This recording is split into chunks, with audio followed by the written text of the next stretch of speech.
Welcome to SHOWstudio. A new season of Head to Head is starting with Spring/Summer 19 Men's. We're today talking London, and who better than our dear Chodha to join me. Hello, thank you very much for having me. Thank you for coming. So, London. Yes. I think that of the whole men's season, probably London was one of the most interesting. And it's funny enough because people were very worried about all the big one decamping somewhere, or not showing in London. You know, held me from Craig going to PT, which was a very good thing for him, to people doing co-head, J.W. Anderson. Who else? Was near Burberry. Grace, the Wales Bonner didn't show. Grace didn't show. She did a show in Paris, I think, right? So we thought, it's going to be weird. And actually, there is a lot to say. What shall we start with? Well, I think just this idea of things and brands moving away, we've known this for a long time, right? We've always felt that when a label has reached a certain point and they leave London, that's when they're really on the up. And I think that's actually what that's done, is it's created a bit of negativity in this city for a long time, because it's then we forget about all of the other ones that are just coming up. And I think this moving or this switch to different cities has given a lot of growth and a lot of space to labels that maybe we wouldn't normally speak about or notice. So in some ways it's really good, but I also think it's a bit of a curse of our time that we always think about, you know, these kind of ones that are establishing. We say we want to know new things, and we say we want to see new things, but we rarely get the opportunity. So I think Craig and Grace and these kind of this space that's been given to London has been really exciting, and it's allowed other labels that maybe wouldn't have had any attention paid to them really flourish. And I think it's been really good for designers like Charles Jeffrey. Before going into Charles Jeffries, I want to elaborate on this. I also think, though, that London, being the place where people expect newness and new type of creativity, so do you really think that someone like Charles Jeffries benefited from the absence of Craig and Grace, or it would be better for him to be among those that are considered now the great? Well, I think in terms of this idea of benefit, I think maybe what it does is it challenges those designers to be better and to think more seriously about what it is they're doing here. I think for so long, certain London designers, you know, London has always been celebrated for this kind of quite jester-like style, which I think people really enjoy. But for me, that stuff's not cute anymore, because I think we live in a very, very polarized, difficult world. And I think fashion always has to somehow mirror, of course, what is happening in the world. And that sort of stuff doesn't really gel with me at the moment, because it doesn't feel serious enough. And I think Charles has always had this performative, kind of jovial position, but now his stuff feels more serious. Well, let's talk about Charles. I have quite a lot. What did you think? Well, okay, so I start. Yeah. The positives are that I absolutely loved the fact that it's the collection. I'm talking about the collection now. The collection is less show and more clothes. So there's a lot very desirable there. There's some tailoring that one could actually buy and wear. There, I know it sounds weird, but you know, we're talking about Charles Jeffries. There is some showmanship of his skills, which is very good. Some very interesting idea. I really like the collection. My problem this time was about the actual spectacle around it, because I think if you want to do a show that it's actually a spectacle when you do your show, it has to enhance the collection. It has to have something to, you know, support or push the collection up, a la Lee McQueen, to mention, or John Galliano, you know, to mention the king of that. This time I was a little bit disturbed by everything that was going around. Not disturbed because I didn't like it, but disturbed because it was distracting me from the collection. So I had moments where there was so much going on that was actually quite interesting, and I couldn't, and maybe you can explain me, I couldn't make the link between the choice of the set and the show and the collection itself. Yes. And hence, it was distracting me. And I guess what you mean is it's also, your attention is diverted with all of these performances. Absolutely. And actually here, there were almost several performances that made up one. Yeah. So we all basically were watching these kind of avatars, dancing. I had one literally dancing on my feet. Yes, yeah. I don't remember, but I mean, there was a lot going on. I guess my what I would love designers to do more is just to challenge themselves a little bit, because this is very expected now that there's going to be this kind of performance aspect to Charles's work. But I would have liked it to be much, much more stripped back, because I agree the collection was much, much more accessible this time, which is a word we don't necessarily like. It was very interesting. Beautiful, really well-made clothes, really kind of interesting ideas about the body and how, you know, silhouettes may or may not develop in the future. It ticked a lot of boxes. The performance aspects I don't tend to mind here, but at the same time, I have always found performances a distraction. But for a brand or for a label or for a person like Charles, it's so important for him to draw on all of these other people. Yeah, it's part of his DNA. It's part of it, so he gets away with it. It's not really, I'm not really criticizing, I'm just saying that this time I couldn't, and I would probably ask him, but this time I couldn't, and I didn't understand. I couldn't put them together. Yeah. And sometimes I could then follow a garment, a look from the back and thinking, oh my God, that's so interesting, and I was busy looking at something. You missed the front.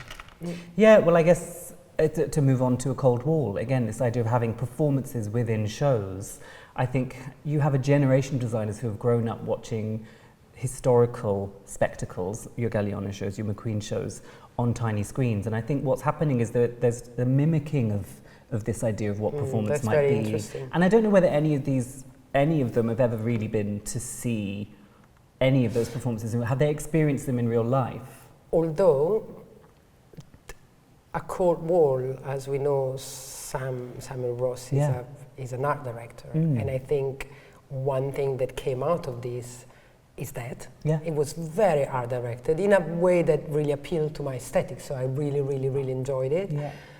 But I also felt that those clothes fit perfectly in that set. But hasn't this art direction killed? Did I like the clothes as much as Charles? I'm not sure. Yeah. But the whole thing, the holisticness, sorry, I'm inventing words, of the whole thing really appealed to me. Yeah. But I feel like this art direction, this focus on art direction and packaging of collections has really distracted us from what we're actually looking at. And I don't want to be kind of a Luddite and say it's all about the clothes, because I understand that it's not just about them. But I do think we have a generation now that is very much focused on that flat statement, which you get when you look at this, which you get when you watch the videos. And by flat, I mean you don't have to actually be in that room. It may feel different when you're in it, to understand it. What about the films? You've seen, again, it's flat. I mean, it felt babyish to me, you know, this kind of person being born at the end covered in blood, and I get it, but it's just, you know, I don't go to Sadler's Wells for the same reason, because it just doesn't sit well with me. And I think there's an amateurishness to it that some will find incredibly appealing, but to me, it just looks stupid. Don't get me wrong, it's not as appealing as a John Galliano show in Paris for Artisanal for Men. Different thing. These will follow in another day, but I mean, it was quite interesting. It's not even the performance or him, you know, bursting out of a box. He doesn't want to be, you know, into that box anymore. He's freeing himself probably of Virgil and Kanye, and he doesn't want to be the Virgil of London. I don't know. Well, however, without those associations, we wouldn't be even looking at this. So those associations have made him that bad, you think about that? Oh, for sure, yeah. So you really don't like his clothes at all? I don't understand. I think there are lots of designers making, and lots of young or even older designers making clothes that are maybe better or just as good. But the focus on this idea of, I think, you know, if we look at the term art direction, what is art direction? It's about putting and surrounding yourself with a team of people who are really great at certain aspects. I've got nothing against it. There's nothing wrong with that, but I think what we need to make sure of is that there is still that inherent respect for fashion. The craft. For fashion, yes, and for craft, and not that any of this is badly made, I haven't seen any of it up close, but I think for me this mirrors too closely what is happening elsewhere. It mirrors too closely what I'm seeing on the streets. You know, this trickle-down, trickle-up theory that was for so long, you know, this idea that the streets influence the catwalks. Obviously, that's old now. Now they look the same, and I have a bit of a problem with that, is looking at a runway and it looking like what's outside my window. And I want one of them to challenge me. Yeah, probably it should come from the runway. To challenge you, you know, that's a little bit what fashion is about, to move forward and challenge the status quo. Or what it was about. Well, it's true that the grassroots today, and thank God, in a way it's much more important. It's less top-down, it's more bottom-up. Yeah, However, then I think it's the job of a designer to take hints from there and see what people actually want to wear, but then move it forward. Yes. A la John Galliano, I'm sorry. I think he's doing such a good job about that. So, Yeah. Who does it well in London to you? What about Martine Rose?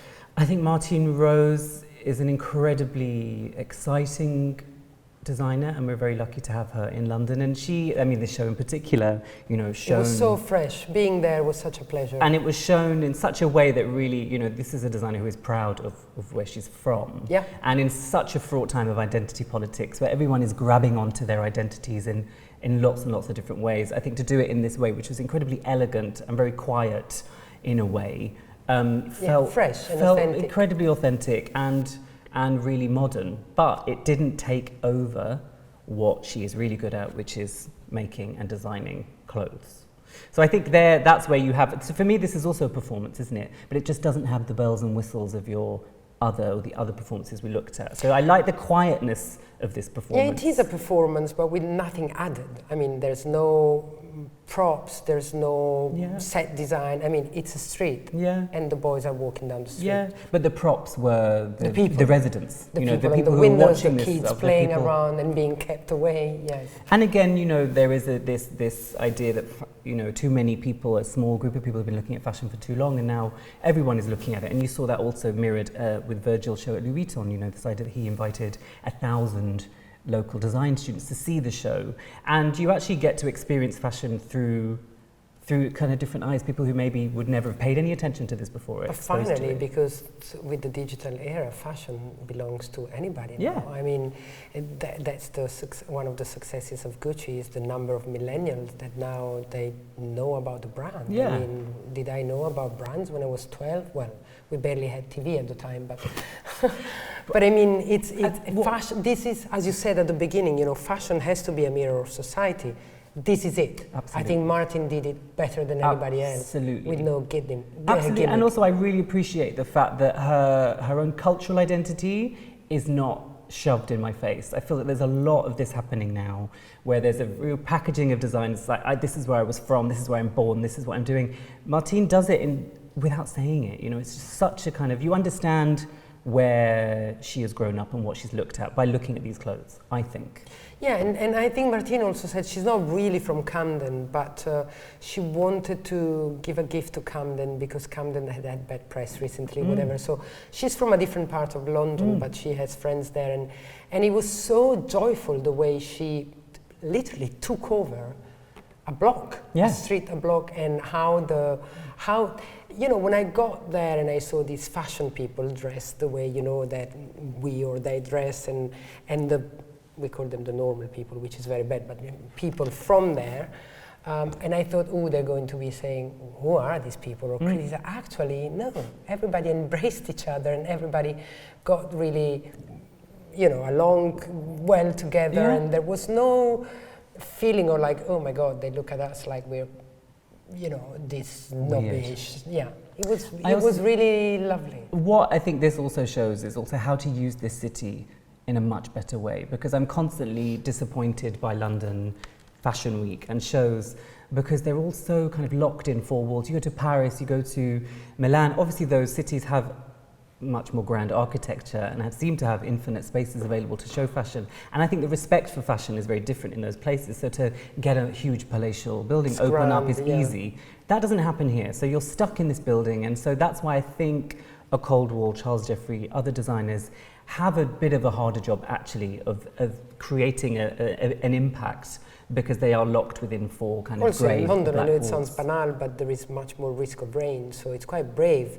to organize what Martine Rose did, because we had the best summer ever, but it could have been. It could have been, but you know, you could throw a roof over it and it would still be as impactful. Yeah. You know, there's a contingency for rain. Not as pleasant. Not as pleasant, but I think this idea of using Did you see, I don't know if we're showing, but there was this bus, on the other side of the road, outside of that enclave, on the other side of the road, there was a pub.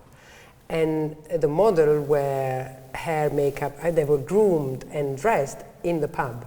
But then you couldn't have a whole bunch of models crossing a street, so they were brought there by coach. Yeah, no, it was like 200 yards, not even.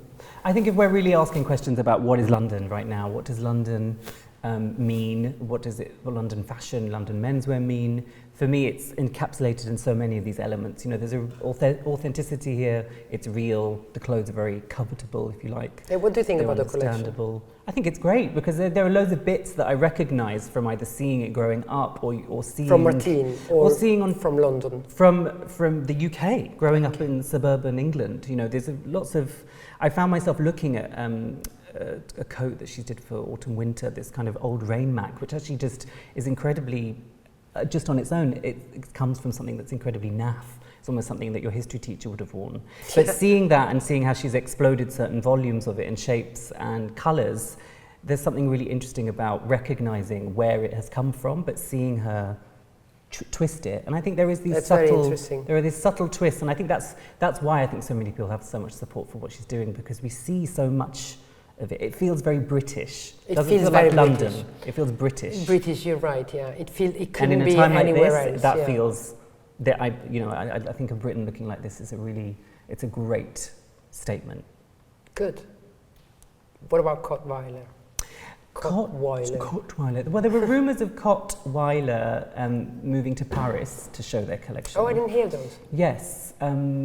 So I was quite surprised to see them on the schedule in the end, because I believed that they were going to show in Paris. Were you at the show? Did you see it? Yes, I did. I was there too. Yeah, and I think what they have done, what I like about the duo behind COTTWEILER is that they're very committed to what they do. You know, there's no mood board going on here where they're like, oh, everyone's wearing this, let's add in this. They've been doing this since the beginning, and it's really nice actually to see almost everyone else catch up. Essentially for me, it's tracksuits, it's shell suits, it's kind of, again, a very particular vision of a very particular type of boy. I don't think this is a man necessarily, quite a young boy.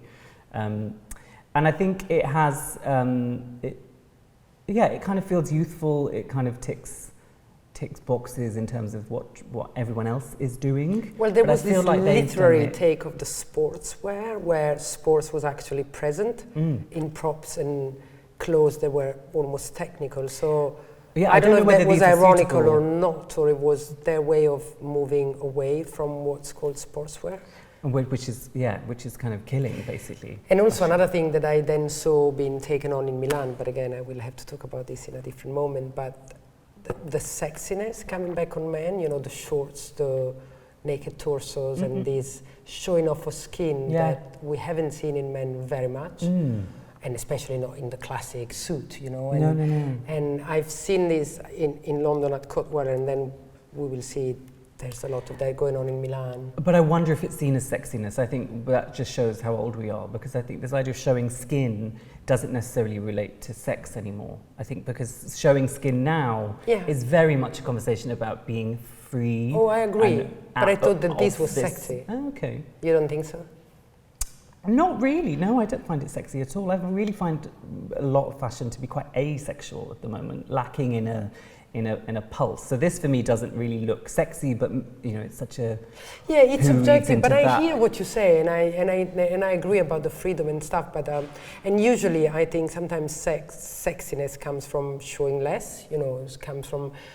But I was there. I was very close. I was very well sat. Thank you, COTTWEILER. And I felt, and you know, and this is certainly not my cup of tea of boy and of clothing, but I felt I really enjoyed it, and I really enjoyed the collection, but I also felt something sexier than the asexuality of everything else I've seen. There's a sort of dirtiness, I think, to COTTWEILER. Maybe that's what. It's slightly grubby, it's slightly...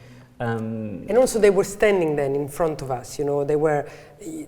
It was very much in your face, and maybe that, I don't know, I felt there was a feeling that there is a toughness, and I think that maybe that draw, that sexuality comes from that toughness too. There were certain elements here that borrowed too heavily on things I'd seen at Rick Owens that I didn't necessarily need to see. This look on the far left, for example. But you know, if you're going to pay homage to anyone, Rick is a great person to do it with. So it comes back so much in so I think it's fine and it's allowed, and also I'm not really that into the Diet Prada culture of calling out designers for being influenced by other people. So in some ways it's appropriate and totally fine and applicable. That's interesting. Influence, inspired, or copied. You know, sometimes that Prada, they go too far, I agree, but sometimes they really show a literal copy. Yeah. So what do you think about that? I think there's one thing to expose a problem, but then to not contribute to, I guess, looking at why that problem has come around or the cause. I think there are lots of people that will call things out, but it's like armchair activism. It's very easy for you to try and find a cure for cancer on your sofa by clicking like on a photograph on Facebook, but unless you get up and do something, you're not helping. So I find it like this kind of whispering that is not... I see, you know, the fashion industry is the first one that is open up for criticism. Come on, you have Pret-a-Porter, you have these Zoolander. Everyone wants to laugh at what we do. And I think now we're slowly getting some attention, respect in lots of ways. And I just don't like people who say that they're within this industry, almost policing it to a degree that actually will cut the wings of lots of designers, young designers, because, you know, who is it for anyone to say you can't do this pink on anything now? This is pot's pink. Oh, I couldn't agree more. But it does. I think it's pushed when they lift. There's one at the moment about a certain designer who's borrowed an illustration, without seemingly asking permission. That, of course, needs to be called out and that needs to be addressed. But I think especially when someone established borrows from someone who's upcoming and maybe would need, you know, recognition or money or whatever. You know, I think sometimes some brands should collaborate instead of borrowing. For sure. But I agree with you that I don't like policing, and I don't like when it like everything. It has to go too far to then come back and be balanced. You know, every movement, every problem, everything. But I think it's okay for London young designers to have taken inspiration from other designers, as long as they're really honest about them. So for example, Charles's collection does look very close to lots of Vivienne Westwood's early work and current work. He's obsessed by Vivienne, I think. Exactly. And you know, what Vivienne thinks of it, we don't know. But I think Charles really does it with respect. Yeah. What I see in Charles when it makes me think about, you know, early Vivienne Westwood, it's more an homage. I don't see copy. I think he's an homage and he does it his own way. You know, and he's Brits and he's a Brit and he takes it back in a modern way. But I also think the energy that he has and the world around him is also akin to that world. Yes. And that's why it feels in a modern way. It's real. In the 2018 Exactly. He lives, way, you know? he's living this life along with his... But to go back to what you were also saying, you know, you said that Sam Ross is recognized because of where he comes from. Don't you think it's always a little bit like that at the beginning? I mean, I have seen, that I won't mention, great talent that never were discovered because there was not a top journalist pushing them or a top stylist pushing them or a top friend, whatever, you know, and they might have deserved. So I'm not that shocked by that in a cold wall, because I think that's something that happens in every industry all the time. Is it correct? No. I'm not shocked by it, but I think we should be bothered by it. I think that's my, you know, I think, yes, let's this does happen. Let's acknowledge it. I think he has talent. Yeah. I think he deserves recognition. Yeah. I like to disagree. Yeah, well, I'm sure there are lots of people that demand recognition, and I think he's obviously and does work really, really hard. And I think we should obviously recognize hard work. But also, I think there's lots of people who are working hard in silence and, you know, away from those connections that also somehow need a voice. And I don't know where that voice is coming. I think people make the mistake of saying, oh, Instagram's so diplomatic, everyone's able to share what they do. But of course, unless someone tells you to go and look at this Instagram account, you're not going to see it. Yeah, absolutely. So you do need that voice, and quite often that voice is one that has power. But we do need more voices that are more powerful, because we still have the same ones. I agree. And that... Well, we were discussing just before how much I love the Chalayan show, and we were probably 40 people there, and you were saying, why is not photograph? I mean, I think Hussein has been a great designer for many, many years. He's still around, and the press recognizes and love him.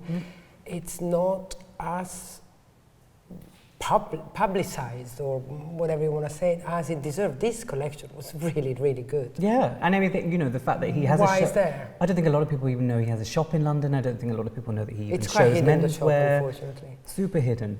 Why? I mean, I guess because you know, lots of magazines and titles now work on this reciprocal relationship. So if you have an ad campaign, and I think sadly designers like Hussein have really felt that pressure. You know, if you're not a fresh kid straight out of art school, and if you're someone who's just making I think it's more nice clothes, that unfortunately he's still one of the great, but it's never become big, and now he's not the young kid on the block.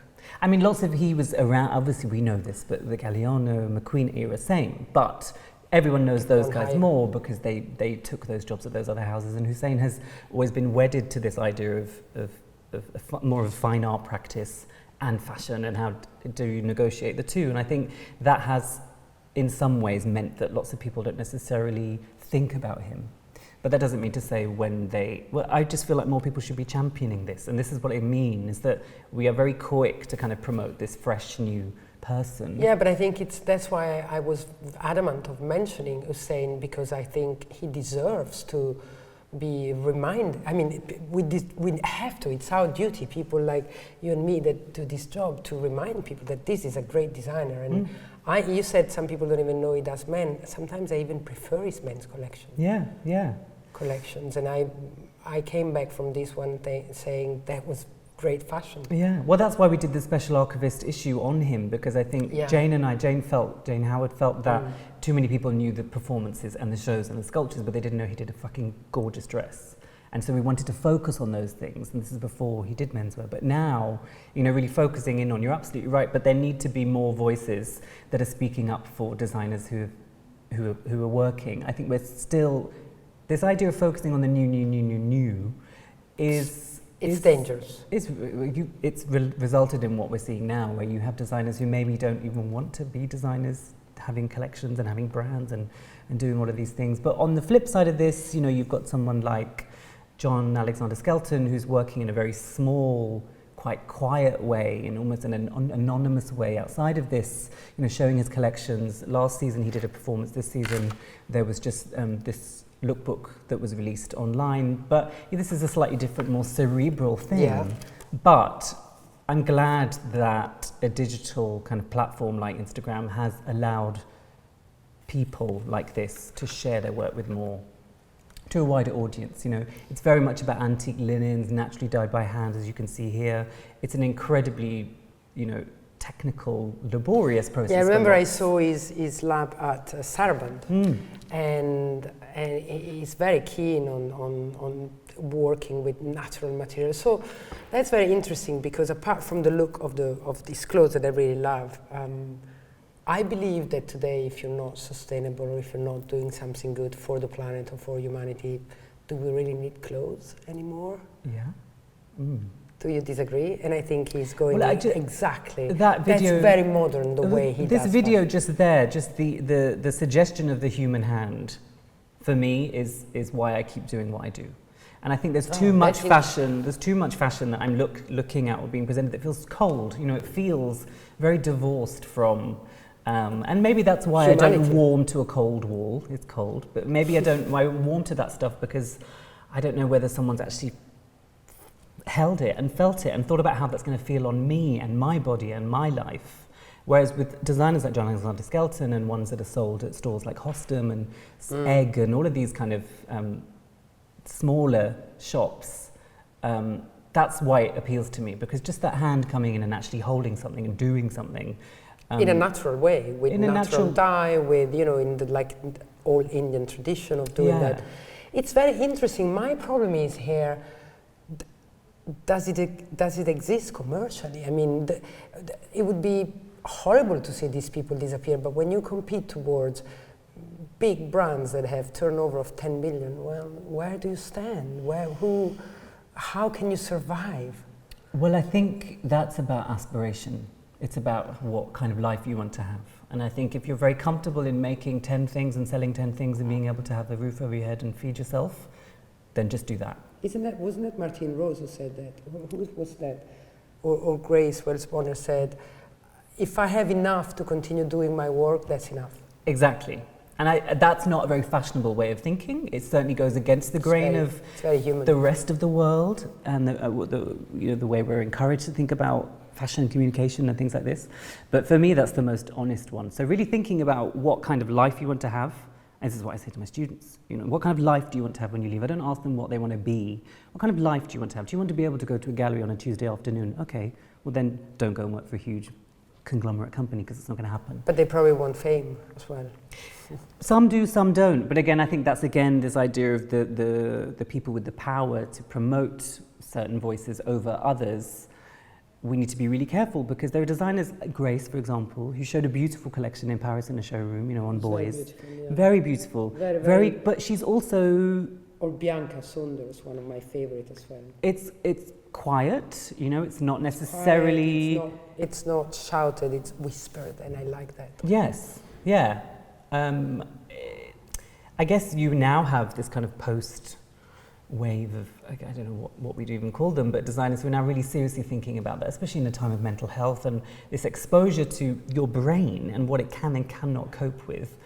I would really hope that lots of young designers are now thinking, well, what do I want to be? Do I want to sell out? Do I want to have this massive brand? I mean, Dries Van Noten, being bought into, the person and lots of designers that were the pinnacle of independently owned. Dries resisted for a long time, probably really needed to relax a little bit more. Exactly. Yeah. But I think it's different to do it when you're already there. Absolutely. And you've shown for, 20 years? Yeah. That you can do it, or being Bianca Saunders and tomorrow winning the LVMH prize and then being bought up by LVMH, your life changes and it's not always for the best. No. But I think can we look at Man as well? Because I think there's back to the performance thing. I'm really concerned about Stefan Cook, who I think, a very fine collection, really some interesting techniques of cutting, for example, with different fabrics, the addition of feathers around, I think they're on the hem of the t-shirts, just kind of thinking about a new masculinity, if you like. Some ideas, yeah. Yeah, there's some ideas there that I think were very interesting to see, but in the context of this show, where they were next to the performances, I think it painted a very clear picture of maybe where London fashion might be going wrong.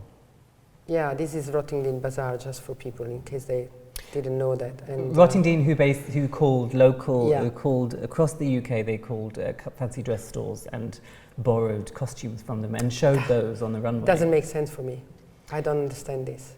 I think conceptually it was interesting when they explained it. This is a bloody fashion show. It's a fashion show, and also it's such a kind of important slot that would mean so much for lots of people. I think to laugh at fashion and to mock it from the inside, especially on Fashionista, especially on that catwalk, that it's so important for so many people. Yeah, because really what you're doing is you're saying to everyone else that's ever come out of this, we don't really take it that seriously. I think their opinion on fashion is valid and actually quite amusing and fun. I just didn't need to see it within a fashion show that is about celebrating new design talent, if that's what it's about. Very good words. I really have to stop this conversation. But thank you very much, and I really hope to have you back again with us. Thank you very much. Bye.